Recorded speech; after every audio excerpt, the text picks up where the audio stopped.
JTR ni. Rupanya orang JTR ni suka mana-mana.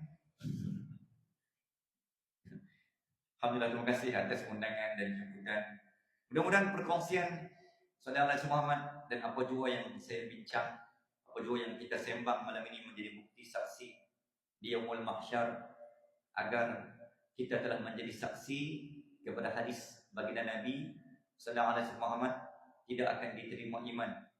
Dan la yu'minu ahadukum hatta yuhibba li akhi ma yuhibbu li nafsi.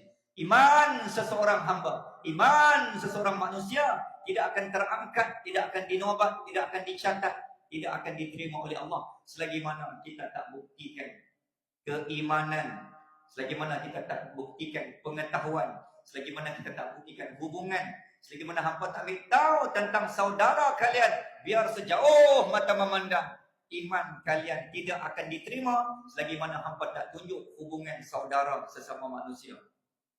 Ketika kalian hidup dan ketika kalian tidur dalam kekenyangan, sedangkan ada rakyat, ada manusia yang masih tidur dalam kelaparan, maka iman tuan-tuan masih diragui. Iman kita belum terangkat dan kita belum layak disebut sebagai manusia beriman, tidur dalam kekenyangan. Sedangkan rakyat di Gaza yang telah dapat dibegil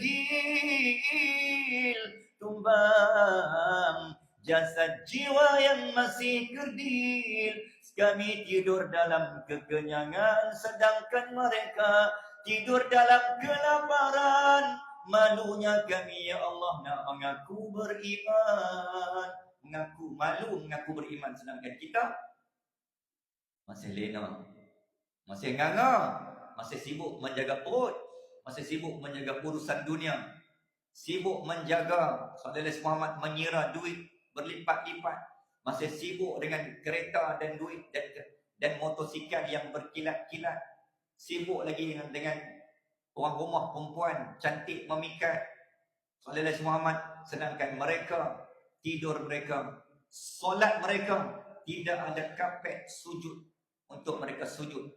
Saudara Muhammad, tuan-tuan dan puan-puan, maka sekali lagi saya kata sebagai mukadimah, syukur Allah berikan ruang, syukur kita masih ada masjid.